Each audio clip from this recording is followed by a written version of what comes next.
When a small neighborhood bakery called Maple and Grain first opened, weekday foot traffic was steady, but weekends were quiet and growth had stalled.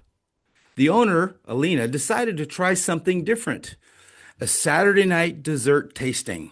She partnered with a local coffee roaster and a nearby florist. They turned the shop into a candlelit space and sold 40 tickets at $25 each. The event sold out in 3 days. Guests sampled many desserts, learned how they were made, and shared photos all night on social media. What surprised Elena wasn't necessarily the ticket revenue from that event, but it was what followed. Attendees began returning with friends, ordering custom cakes, tagging the bakery online. The coffee roaster started referring wholesale clients. The florist displayed the bakery's flyer at checkout.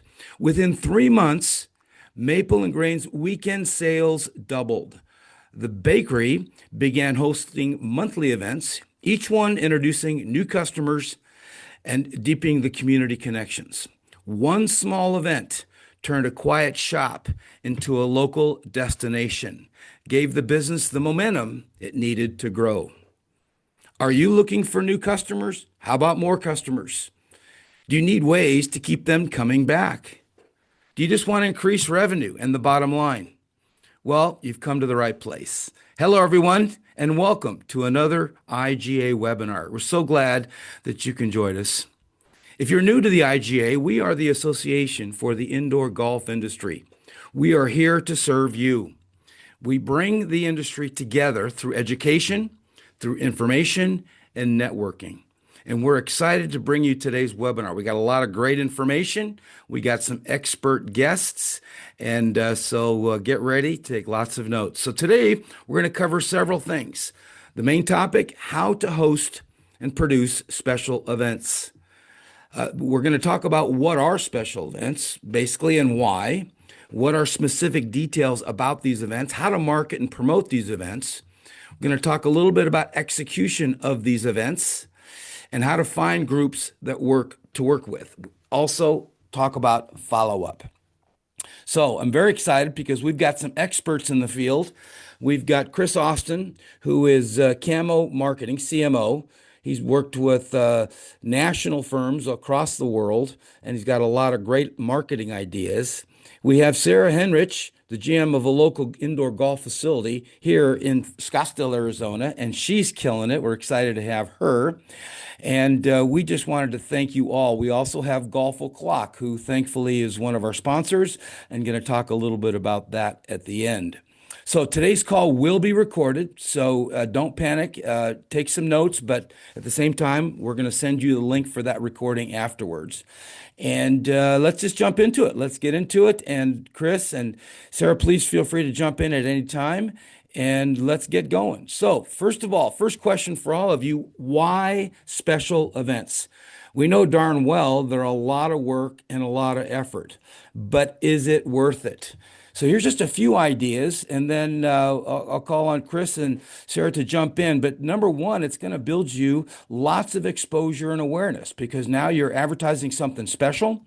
Additional marketing goes out. Sometimes you get some media attention. So the exposure and the awareness can be huge from a special event. It allows you to fill your calendar. Whether that's monthly events, whether that's weekly, whether that's quarterly, it definitely helps you fill some downtimes, and especially during down seasons. You may have great weather outdoors and people need to be encouraged to come indoors. So creating some ways to do that. It allows you to introduce your facility to new customers.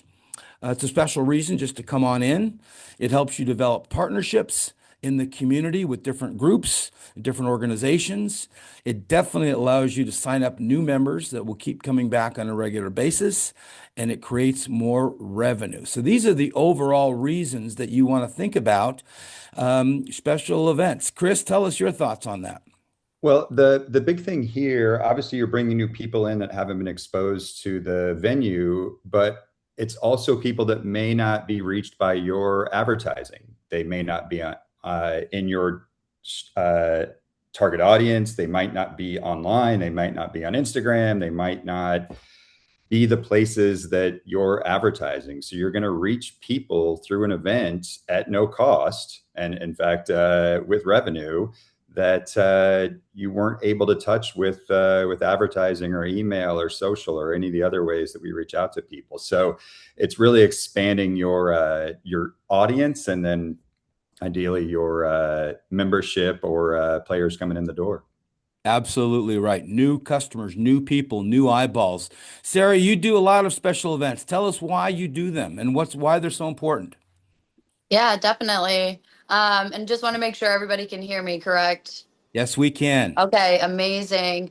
Yeah, I think special events are super important. When I met Phil, I told him one of my biggest things to recognize is that loneliness is an epidemic. And so the more that we create community and bring awareness, whether it's local brands, local companies, showcasing your facility and giving them the free reign to maybe show their demographic what you guys can do. And you never know, if you nail a special event, you could bring somebody new into the golf industry and introduce them and show them that golf is a little bit more fun as opposed to serious, which a lot of people think. That's, you bring up a really great point. Sometimes golf has this mystique of, oh my gosh, I can't do that, or it's too hard, or I don't have 4 or 5 hours. So when you do a special event, you can emphasize, beginners welcome, first time lessons, come just get introduced to hitting a golf ball. Take out your frustrations, but it gives you an excuse. It gives you a reason to bring new people in who maybe not necessarily are golfers or golfer fanatics. So Exactly. there is a million different types of events. We could spend all day just talking about the different events, but we're just going to highlight a few. I'm going to read them off, and then again, I want the feedback. But here's just a few ideas, gang, and hopefully some of these will stir on some excitement and get you thinking about what you could do at your facility. But obviously, private parties are huge. As you build your database, you're going to be able to realize when people's birthdays are, when their anniversaries, important data, which JC will talk about later. But you're going to want to gather this information and give your customers that idea of a private party. Remind them your birthday's coming up. What have you got planned? So that's all about the communication. Corporate events are huge, gang. You need to know that I think almost every single company is looking for a way to bring their team together, their employees together, their customers, the potential customers. So working with corporations in your area is a huge type of special event, whether that's team building, retreat, maybe just sales training, client entertainment. But corporate events is definitely should be on your radar. Social events are huge. I love social events because they can tend to be, more of a regular occurrence. Maybe you have ladies' night once a week or once a month. You could do couples around, weekends and, Valentine's Day. Glow ball is something that I think could be really fun, and I don't hear a lot of people talking about. But they make glowing golf balls, so why not turn off the lights and hit those glowing golf balls in the dark? And then, of course, you've got holiday parties. People are looking for something different. Right now, you could be planning a Christmas holiday party at your place. Fundraisers are huge, gang. You need to know that 95% of all charities and nonprofits are looking for ways to raise money. Now you have a way. Now you can show them how to raise money. And I'm going to share with you a couple of groups that will be very interested in that in your community. Junior leagues, junior parties, youth programs. I mean, why not work with some of the local schools and bring in some of the kids, have after school programs, VIP events for, influencers, for major companies in your area, sponsors if you have them, and then definitely seasonal events with Super Bowl and whatever it is. It could be baseball, it could be basketball, but these are just a few. I'm interested, Chris, if you've seen some others or want to elaborate on any of these. Well, I think one to think of is brand activations. And it's something where you're introducing, obviously, there's the golf world and there's club demo days and all those kind of things that you would expect. But there's also apparel in the golf industry. And then outside of the golf industry, if you look at food and beverage and partnerships with restaurants, or it's an area to get creative. I go to a coffee shop every Saturday morning, and there is always something new and different there that has it's I've seen kid activations, I've seen sports, yoga, apparel, perfume, like all kinds of different activations there, and can really get outside of the golf industry to bring new people in that brands are looking for just a unique space and a different space and a different kind of event to be able to get their message out, and then obviously promote your space as well. Excellent. Brand activation, gang. Write that down and circle it. There are so many companies that want to partner with you to get out the message on their product. They're willing to pay extra for a place and a fun place to do it, and fun activities to introduce potential customers, And potential automotive is the one I clients. missed there. So, Local car dealer automotive is a great one. oh, absolutely. Sarah, what have you done some brand activations? What have you seen in the market? Yeah, I honestly feel that that's super important. Exactly what Chris was talking about. How he goes into that coffee shop and there's, different activations is that it's a simple search on social media, Google, of what new local companies are coming out with new gizmos or what clothing brands are emerging within your area. Another thing that I've found that you guys have touched on as well is working with local charities. One thing I've learned living here in Scottsdale, but being in the golf industry for this long, is that there's so many small charity organizations that look to just want to be involved. So I recently we have a local beer company called Chestnut Sport Club that just came out. They just got it on tap. We threw it on tap, and then we did a closest to the pin challenge for a $10 buy-in. All the money goes to the proceeds of the Phoenix Foundation. So depending on what you have locally, you can also work with homeschooling groups. There's a lot of homeschooling groups that I've been made aware of where a lot of these kids are looking for a gym type activity. And same thing with adaptive golfers. It's one thing that I'm certainly bridging the gap on that I'm finding is a huge want. And they're also looking for a facility to just host adaptive golfers and show them how they can use technology and stuff like that.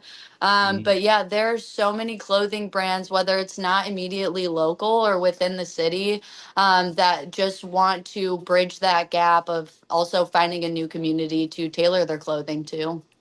Absolutely brilliant. And Chris, you mentioned something very important that I think we can elaborate on, and that's demo days.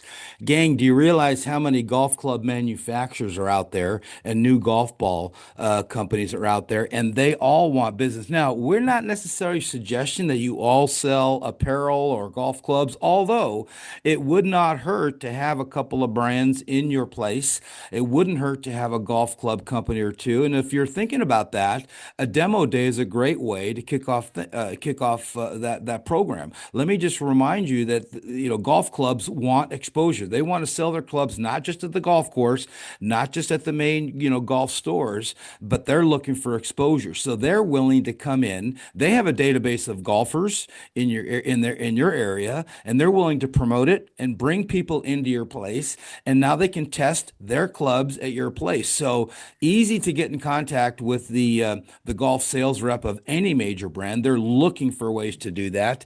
And if you're curious, just stop into your local golf course and ask who the rep is. And there's a whole array of brands out there, especially the newer ones that are looking for exposure. There's no golf club company that is looking to really dominate this indoor golf space yet. It's going to happen. We've got a couple companies knocking at our door, but it's going to happen. And then now, Titleist has come out out with a new indoor golf ball that's designed specially for indoors, and they have three different versions. Now, it is $70 a box, but Titleist is number one, and they get it. So us golfers love Titleist. So I mean, I think that these programs are huge. I think demo days is the way to go. I love the brand activation, and as Sarah mentioned, they're looking for exposure, especially the new alcohol drinks, the new soda drinks, and it's easy to find them. Gang, just look up the distributor of the particular product. Go to a supermarket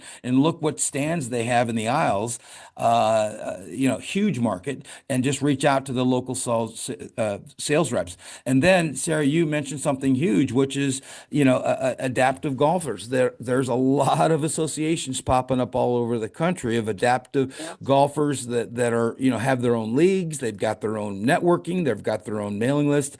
And just remember this, when you're doing these activities, whether it's brand uh, activation or demo days or associations, whether that's a charity, they all have a database. And we're going to talk about that next because you want to capitalize on their list just as you're looking to build your list. So let's jump into it. I'm going to let Chris take the lead because he is the marketing expert, and then Sarah and I will jump in, but marketing is his thing. So tell us, okay, now, so Chris, we've got the event, we've got it lined up, we've got it on our calendar. What is the best way to promote our special event? Um, I want to bridge the last conversation to this one first, and that's matching the event, whether it's really anything that we just listed, matching it to both the venue. Uh, if you're a golf focused venue, if you're a teaching venue, if you're a sports bar with golf, like there's different types of venues.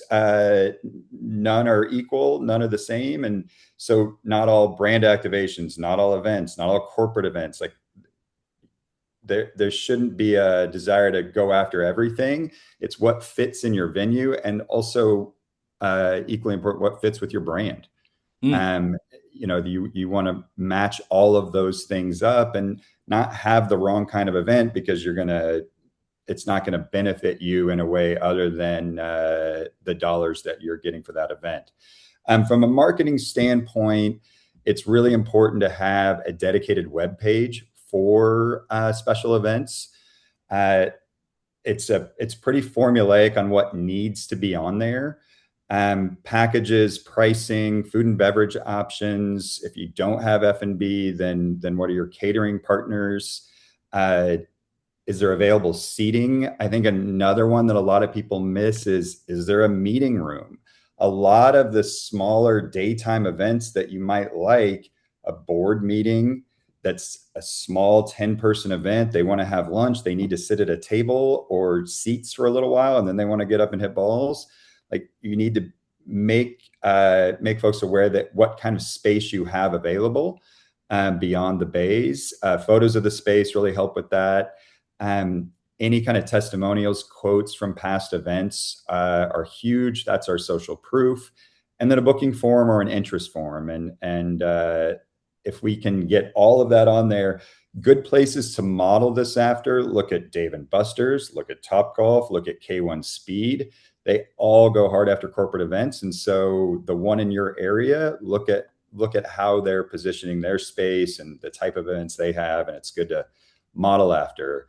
From a social proof standpoint, obviously on the page for special events that we're talking about, but also across social media. And this is one area, get permission before you put somebody's photo or video from an event out. It's really important that you don't get that call after you post. But these go a long way to, one, make people aware that they do special events, or that you do special events, and that they're successful, and they can be lots of different things and different types of events than maybe people are expecting for an indoor golf venue.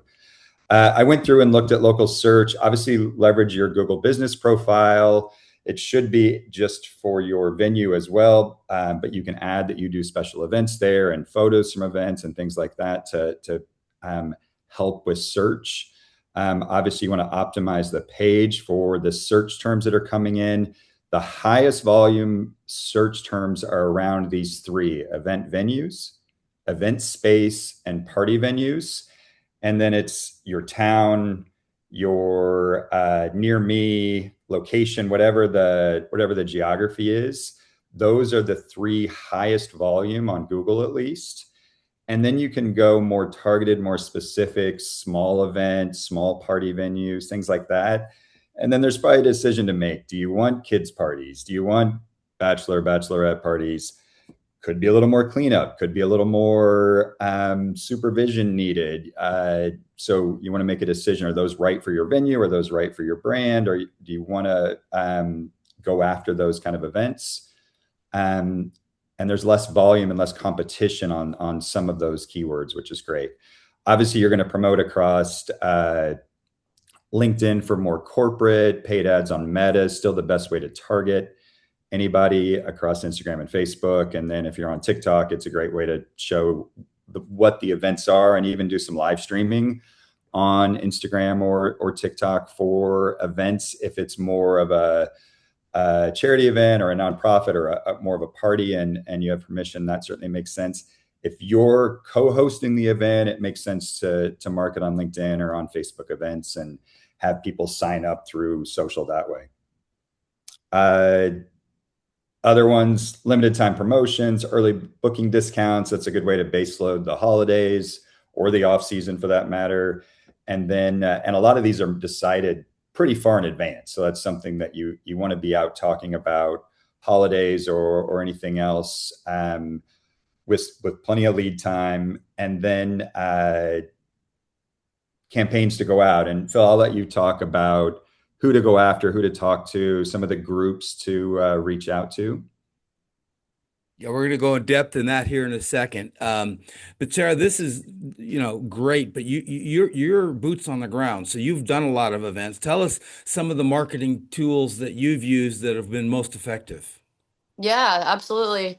The biggest lesson I have learned thus far is at least, and it might sound crazy, 6 weeks in advance of your event that you're wanting to plan. I found still some success with, 3 to 4 weeks ahead of time, but I found optimal success was 6 weeks in advance, marketing them even on if you are interested, get familiar with Eventbrite because it's free to use that app. You can make your tickets free on there, or you can ticket them. And even if it is a free event, it's a great way to market it. It puts it all in this one little area. A lot of people who will pay into those events or not pay are familiar with Eventbrite. So I found Eventbrite super handy. Even if, like I said, even if it's a free event, you can market what they're going to get within that value and the time of the event. Um, and also an odd one here, marketing on Nextdoor. If you make your establishment a business account on the app Nextdoor, I find it really tailors to your central demographic, but you can also ping it to go on the outside of that demographic. So almost doing a round table posting is of those events is as soon as you decide on that idea, get your photos together, get your canvas made, throw that out there. Even if it's not perfect, you can always edit the event and posting it 1 to 2 to 3 times a week. One friendly reminder I've been told at the start of this, because I haven't had to do much marketing until working with this establishment here, is that don't be afraid to overpost. Remembering it's not your personal social media, so there's nothing to be ashamed about. So blasting those stories, blasting those reels, whether it's keeping the reel and deleting it and reposting it again. I found just keeping up with that and marketing early helps a lot. And also doing behind the scenes of some events to kind of tease for your event. Great stuff. I love that. You cannot get too much exposure, so repost and repost. I want to add and emphasize just a couple of areas that I think are very key. Number one, I was going to encourage you all to build a local media database, Yeah. whether that's your local newspaper, whether that's your radio stations, whether that's even your TV stations. I would build this database, keep it up to date on a regular basis, and every time you've got something going on, gang, send out a press release. Follow up with the important ones. Let me tell you why. The local news is always looking for news. They're looking for things to talk about. And if you can put a different twist on it, they're willing to talk about it. I mean, especially the local TV stations and the local radio stations love telling their listeners about events that are coming up. And there's event calendars on all the chambers of commerce. So make sure you're getting on all those event calendars. But the bottom line is create a complete list of local media and the editors and the producers and follow up on a regular basis with what you're doing and what's going on. The second thing I want to emphasize is a phone campaign. Again, there's one thing to see a post, there's another thing to get an email, there's another thing to get an invitation in the mail, but the most powerful tool that you have is a phone campaign. In the event that you have a list of phone numbers of either past customers, potential customers, I would pick up the phone. I would do a phone calling day and just call them all. There's nothing like a warm voice, a friendly voice that invites me to my next event. And I'm going to be more apt to go than ignore an email or ignore a blast text, which we all do. So definitely think about, personal phone campaigns. I think they're powerful. So those are just a few marketing ideas, gang. There's a million more, but we're a little bit limited on time. So now we've got the event. We've got it scheduled 6 weeks in advance because Sarah said that works the best. And we know how to promote it. We're doing blast emails, we're doing press releases, but now how do we actually execute it? Because, there's an old saying, gang, that, good news or bad news travels way faster than good news. And if you are going to put on an event and you're not organized, or if something goes wrong, you're going to hear about that. You're not necessarily going to hear about how great the event is, but you're going to hear about what went wrong. So I can't emphasize enough how important it is to be very detail oriented. Make sure that everything is perfect, everything is going smooth. And there's obviously several ways to do that. You need a website that explains the schedule, the timing, the instructions, what people are supposed to do. Make sure that the food is served on time. I was at an event recently, and the breakfast, it was at a golf tournament, funny enough, and the breakfast didn't even get served until 5 minutes before we were supposed to tee off. So totally unorganized, very frustrating for us golfers. I think it's important to have a good team. Don't think you can do these events by yourself. Make sure that you've got a dedicated staff and everyone knows their role and their responsibility. Make sure that all the games and contests and everything is organized to the T. I even like to do a printed schedule. And make sure you have an event checklist. Make sure you have all the items in advance that you're going to need and when it needs to be either ordered or set up or organized. And then put that checklist together. I love to have a staff meeting, not only, when you first talk about the event, but also, a day before and then even an hour before. Make sure that the whole staff team and your team is up to speed on exactly what's going on and how you're supposed to get this done. So organization is absolutely crucial. Chris, what are your thoughts on the day of the event and execution? I think it's helpful to constantly communicate, right? And you sent out an email this morning to remind everyone of the webinar. It's those if you've got text, those are great. If it's and permission to text, if it's email, just those reminders. And then I think you're going to cover this later, and I'll steal your thunder now. It's the importance of follow up, and not only with the host, but also with the attendees, and looking for feedback and obviously repeat business there. Absolutely right. Sarah, anything to add to what he just mentioned or execution? Yeah, I would say I love telling my staff every Monday, hey guys, this is the events we have going on this week. I've got so and so on this day. Day of, we'll have a powwow and get things rolling. Especially having dedicated staff, having passionate staff, get them excited, get them involved.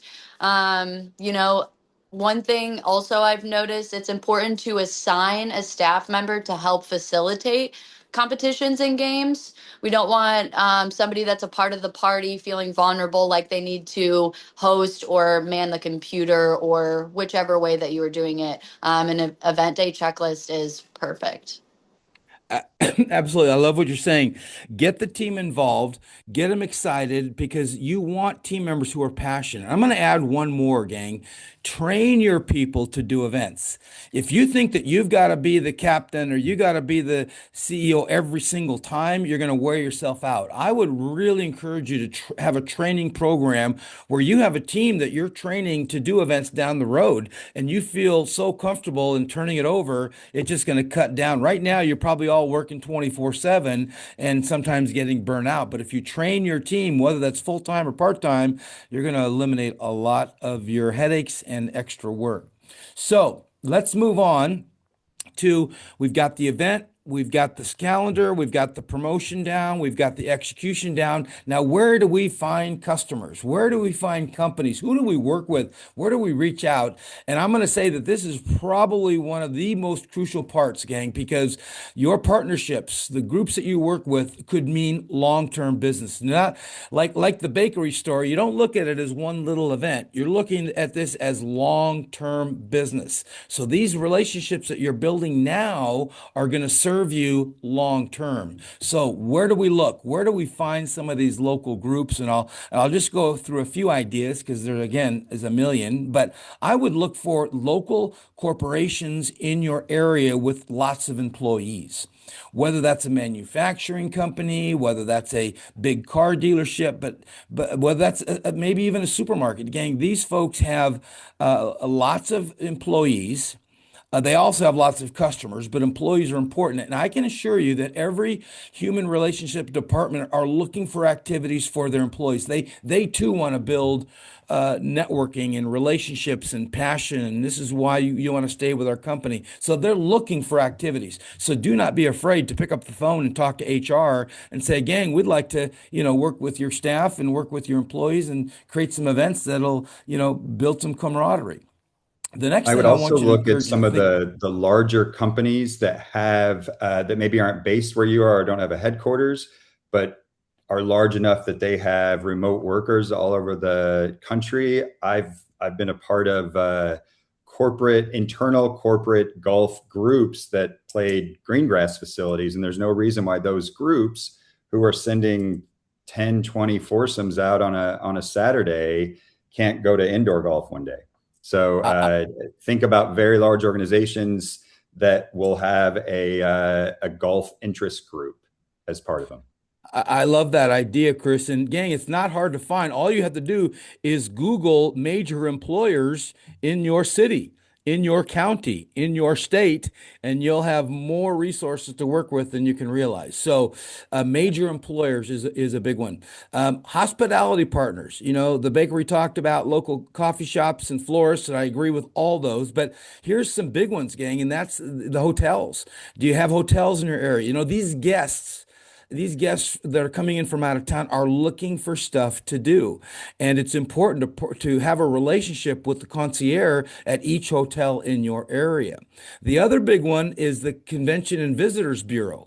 Each one of you has a CVB in your area, whether that's Visit Dallas or Visit Phoenix. And they also want to, help the conventions that are coming to town. If you work with your CVBs, they have a whole year in advance of conventions coming to town. I would be reaching out to every single convention and saying, let's have a night where you bring your team and your attendees over to our place. So definitely look at the CVBs. Event planners. I want you to look up a group called MPI, Meeting Planners International. They have a chapter in your city. MPI is huge. There's thousands of event planners. They too are looking for events for their clients and their customers. That's how they make money, is recommending events. You should be in the forefront of every single event planner. And let me just remind you to build that database of event planners, and you're reaching out to them on a regular basis. And then travel companies. There's a ton of travel agencies. And there's a ton of golf travel groups that are looking. I mean, I see it on TV every day. There's a golf travel group saying, "Let's bring your golfers together and go on a trip." Why not include your facility as part of one of those trips? Then you've got sports teams, all the little leagues. Oh my goodness, if you want to look at all the soccer teams and all the little leagues and all the junior groups in your area, there's dozens to reach out to and offer that suggestion. You've got colleges, universities, schools, athletic departments, all looking for additional activities. You've got the nonprofits, as Sarah mentioned earlier. I want you to look up a group called AFP, American Fundraising Professionals. They have a chapter in your area. It lists most all of the major charities in your area, and they're all looking for events. Most of them are looking for fundraising events. At the same time, I want you to consider what they call a nonprofit navigator or charity navigator, and they also have a list of all the nonprofits. You've got golf instructors, golf fitters, you've got golf brands, as we mentioned earlier, activations, networking groups, BNI groups, you've got chambers of commerce. Every industry has an association. Now, if you want to work with association, whether that's the Doctors Association, the Garbage Collectors Association, the Contractors Association, there's a group in your town called ASAE, American Society of Association Executives. In your state, it might mean the California Society of Association Executives or the Florida Society of Association Executives. These are all the association executives. We have one here in town called the Arizona Society of Association Executives. These folks are looking for events for their members. Huge group. And then finally, and we can spend an hour on this, and we will in the future webinars, is golf courses. You should partner with every single golf course in your community and sending customers back and forth. So, anything to add, Sarah? What do you think on groups to work with? Anything I missed there? I would say working with, especially depending on where you're at, overseed season here in Scottsdale is painful for a lot of locals. So, Mm, mm. partnering with those golf courses where we debut our facility for their members to use. Two company groups that are huge and a lot of people forget to think of: banks and dentist office. Mm. Um, and also here in Scottsdale, of course, we've got a lot of baseball. There is, for every baseball team, there is an admin team. So, especially wherever you're at, talking about what Phil and Chris were talking about, reaching out to those sports establishments and work from home groups. There's a lot of those that work with AI and taxes and stuff. So researching a lot of work from home remote companies. We have a full facility buyout here next month for an entire remote company. So you never know. There you go. Love it. Chris, anything to add? Did I miss anything? I think that's a pretty comprehensive list. Yeah.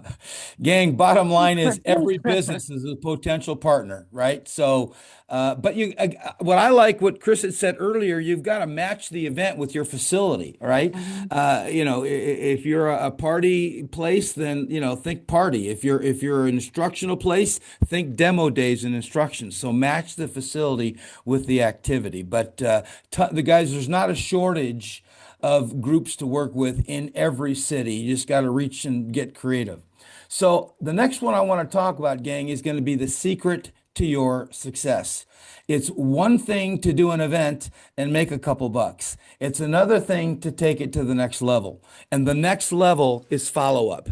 And this is absolutely crucial if you're going to build your business. If you're going to keep it around long term, you need these relationships established early on, and you need to work very closely with them and then stay in touch with them. So I want to encourage you to definitely build a database of everyone you're talking about. And I think JC is going to help us with that a little bit here at the end. Send out thank yous to everyone. I like personal notes, but if it's the event big, it could be an email. Definitely sending out about photos and videos. People love to post themselves on their social media platforms. Definitely offer, return attendees special pricing, special promotion when you follow up with these emails. Give them a special deal for coming the first time. Ask for reviews on all the social media, whether that's Google, Facebook, Yelp. Add these participants to your email list so that you can follow up with them, do surveys, ask them, what did you think? What can we do better next time? And one of my favorites is, well, two things. One, obviously a birthday reminder. We mentioned that earlier, where you're sending out a little information saying, "Hey, your birthday's coming up. Let's plan a party." But here's something, gang, that I don't see anybody doing, and I think it's so powerful, and that is a simple monthly newsletter.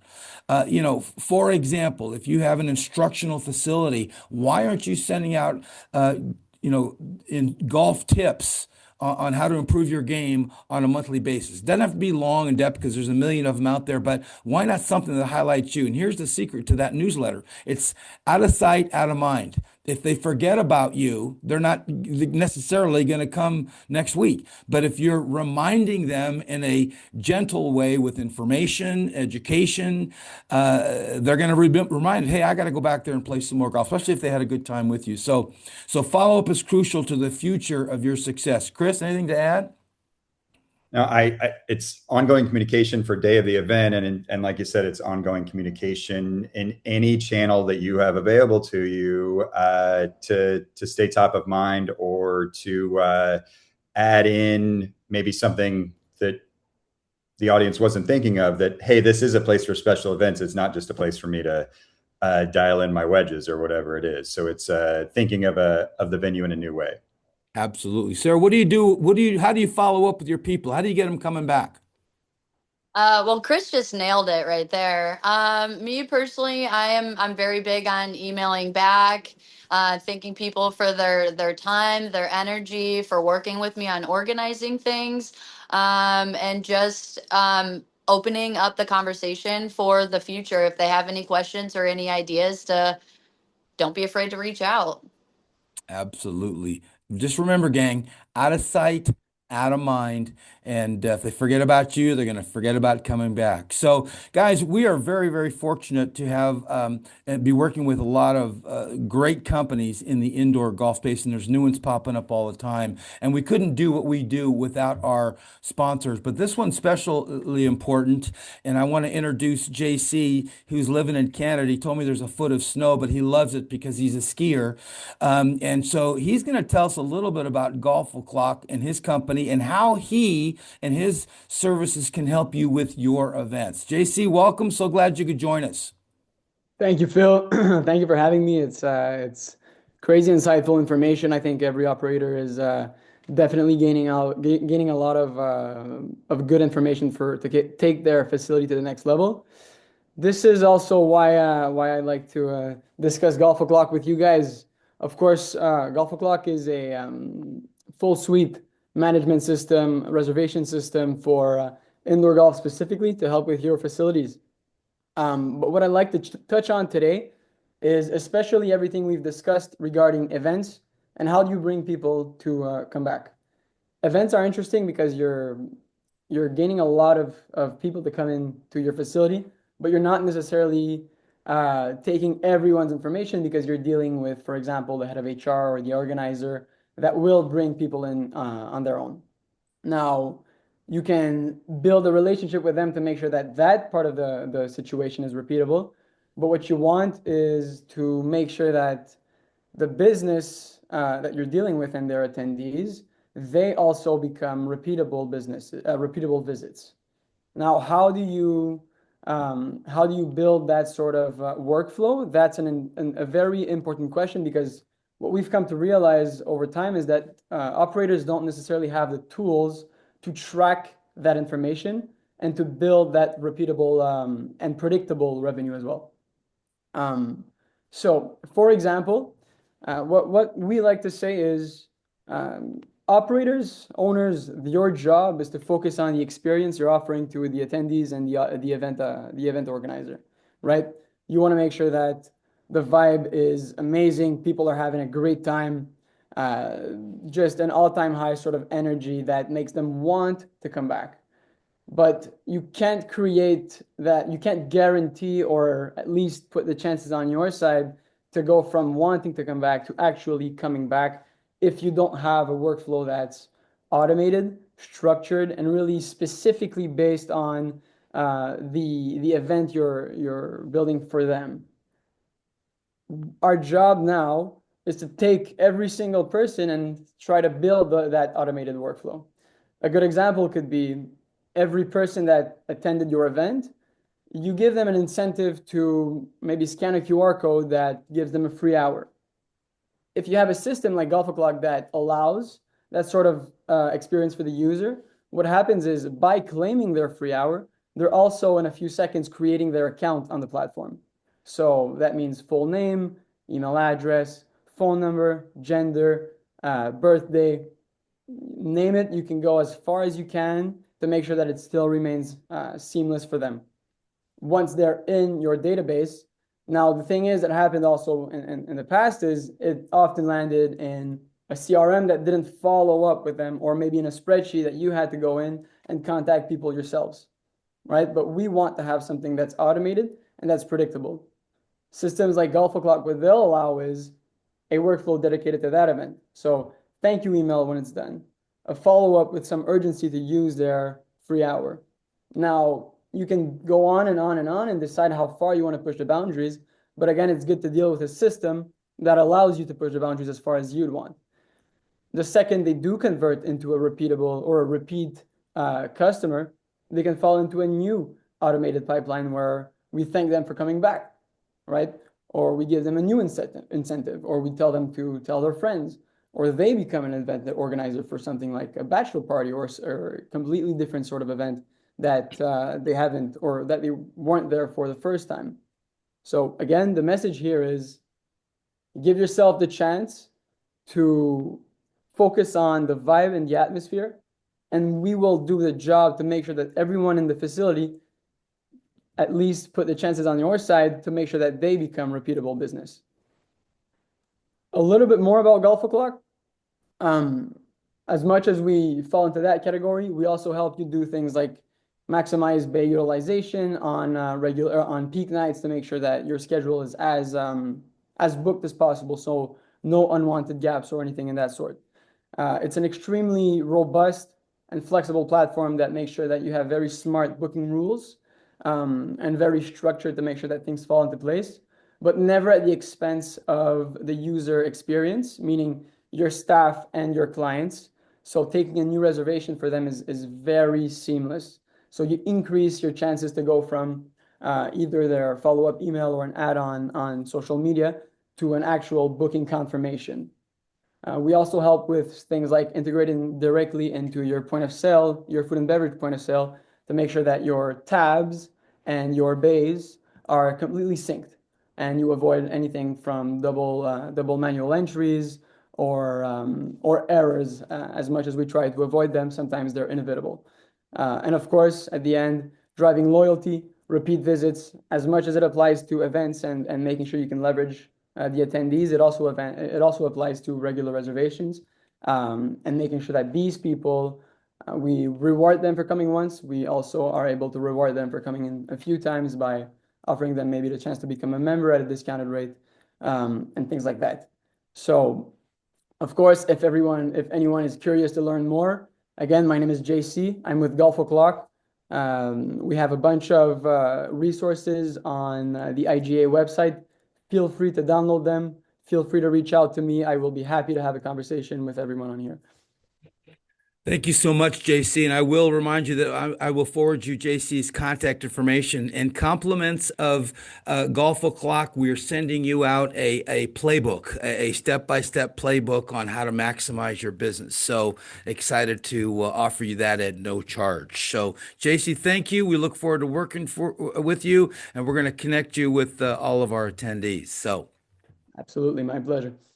All right, gang. So before I wrap up, I just want a couple of quick things. Just a reminder, if any of you are coming to Orlando, we will be at the PGA show, the biggest show in golf. And it's basically January 20th to the 24th. third, and it's huge. Everyone in the golf business, not indoor, but golf business, there are a lot of indoor facilities, but we'll have an educational session there, teaching golf courses how to work closely with indoor facilities. We'll have a booth there, which is 2990 if by chance you're there. By the way, if you are going to go, we can offer you free admission. So reach out to us if you're thinking about going. And then we have an indoor golf leadership luncheon on the 22nd from 11 to 1. We've got some big speakers. We've got the CEO of About Golf. We've got the CEO of Back Nine Golf and a couple of other key players in the industry that you're going to want to hear from. The other thing I just wanted to mention is we are doing the very first indoor golf trade show and conference. Put this in your calendar, gang. This is going to be a lot of fun. This will be July 7th through the 9th at the Bellagio in Las Vegas. We hope everyone will be there. We'll have some huge exhibitors and very important educational sessions that you'll want to be a part of. It'll be the first, it'll be history, and you'll be making it. So we would love to see you there. So more information to come on that. I want to open up just for a couple minutes. If there's anybody with any specific questions, you can ask that in the chat. If not, gang, we're available for you. I'm going to give you Sarah, JC's, and Chris's information. You can reach out to them afterwards, and they would love to hear from you and chat with you. So feel free to do that. I want to also leave it open real quick at the end here with Chris and Sarah and JC, gang. Thank you so much for joining us. Is there any wrap-up comments, Chris, Sierra, JC? I want to you make want sure we mention? get to the. I want to make sure we get to the question, and I can read it if you can't see it. So, noticing that there's a different way with events come liabilities and more people, and how is the liability protection and liability waivers handled? And the request was from Kelly to talk about best practices for handling liability waivers. Great question. Sarah, do you want to take that one and then I can elaborate? Sure. I would say, specifically with companies and establishments that are pre-planning these events, it's something to get a head count for, when planning this, and then have something made up and sent over to the establishment. Make sure that they agree with everything that is on there. Rules and regulations. I will say, outside of that, only running into something with doing the for profit. It just depends on what establishment you're doing it with. But with my X Golf franchise modality, I don't think we run into that too much because we already have like licensing and stuff like that. So I can't say outside of getting a head count and sending those rules and regulations to the host beforehand, I don't have too much experience with something like that. Well, I will say this. If you're a business, you need liability insurance. You need a blanket policy for people just walking in the door, for people, if you are serving alcohol, you already have an umbrella. Make sure that it covers your events. Most insurance companies are going to ask you what events you're going to have, and they're going to project in the future. You'll say you'll have 6 events, and you need a rider on top of those, but you may have a special event that has more people than you expected. And I would just say check with your liability company. We're doing a little directory, and we are putting together, if you don't have liability insurance, putting together that list, and we will get that out to you. But it's a great question. It's an important question. Bottom line, Chris, have liability insurance and make sure that your events are basically covered. And if I can dive in here on something, Phil, Yeah. I think that I know some of our operators that we work with do is there's a way, for example, on Golf O'Clock to include a waiver directly in the platform. Something that can be useful is having the organizer sort of either sign it as as the group, or have them send it out to attendees to make sure that they also consent to the facilities waiver. That way, you sort of guarantee that everyone consents to the rules that you put in play. And of course, at the same time, you get the person's information to know that they specifically consented to them. Very, very important. Bottom line is you can't have too much insurance, and when you need it, you're definitely going to need it. So, any last minute comments, Chris, Sarah? Great. No, I think we're Hey, very lucky to have this industry. As somebody just mentioned in the comments, I personally learned how to golf working at an indoor facility, so I particularly am a little biased. So now I'm just happy to be here and grateful for everybody working towards a future together. and we appreciate you because you're right there on the front lines, and we have a lot to learn from you. And we're going to continue these webinars. We're going to have one a month. We're working right now on our event for January, so stay tuned for that. I hope some of you are going to be able to take a little bit of time off for the holidays. Great time to have an event. Great time to have a party. I'm going to wrap up just by saying this, guys. Events are important. You need them. You need to plan them out. You need to plan them in advance. You need to be detailed. Strategize, partner up with lots of groups, and do events at least on a monthly basis, and then follow up. It's going to build more customers. It's going to build more revenue, and it's going to build exposure for your organization. So I just want to say thank you for what you're doing. We're here because of you. We're here to serve you. Any questions you have, anything we can help you with, please let us know. And have a very, very Merry Christmas, a Happy New Year, and we'll see you all next year. Thanks for joining us. Good luck. Have a great season. Thank you.